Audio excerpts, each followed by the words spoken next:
అన్నా క్యాంటీన్లలో అవినీతి జరిగిందన్న అంబటి వ్యాఖ్యలకు మంత్రి లోకేష్ కౌంటర్ ఇచ్చారు.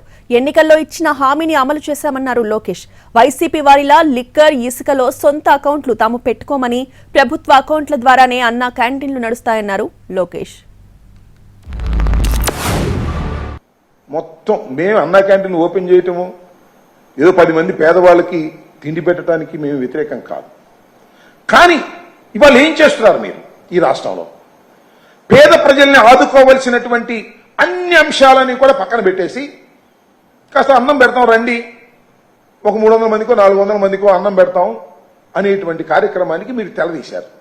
ఇది చాలా అన్యాయమని మనం చేస్తున్నాం. అన్నా క్యాంటీన్ కట్టడం, ఆ కాంట్రాక్టర్కి డబ్బులు ఇవ్వడం, లేదా అన్నా క్యాంటీన్లో ఫుడ్ వండటం, దానిలో అవినీతి చేయటం, దీనికే పరిమితం అయిపోయింది. కాబట్టి స్థలాలు ఎక్కడైనా పర్వాలేదు అని ఊరికి దూరంగా మానవ సంచారం తక్కువగా ఉండే చోట్ల అన్నా క్యాంటీన్లు కట్టేసే స్థలం ఎక్కడ దొరికితే అక్కడ అన్నా క్యాంటీన్లు కట్టేయండి అనేటువంటి పద్ధతుల్లో 5 రూపాయలు అన్నా క్యాంటీన్ 5 రూపాయలు భోజనం పెడతానని మేము హామీ ఇచ్చాం.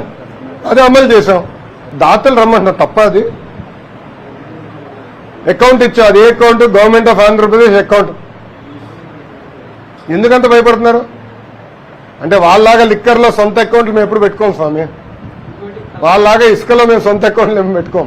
ఏ వచ్చినా ప్రభుత్వానికి ఇస్తాం, ప్రభుత్వం నడుస్తూ ఉంటుంది. అన్న క్యాంటీన్ ఒక వ్యవస్థగా ఏర్పాటు చేయాలి, శాశ్వతంగా నడవాలనే ఆలోచనతో మేము ఉన్నాం.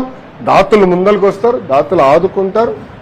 ఒక నిధి ఏర్పాటు చేస్తాం, ఆ నిధి నుంచి వచ్చే ఇంట్రెస్ట్ కానీ అన్ని ఖర్చు పెట్టి అన్న క్యాంటీన్లు అద్భుతంగా నడిపిస్తుంది తెలుగుదేశం, జనసేన, భారతీయ జనతా పార్టీ ప్రభుత్వం.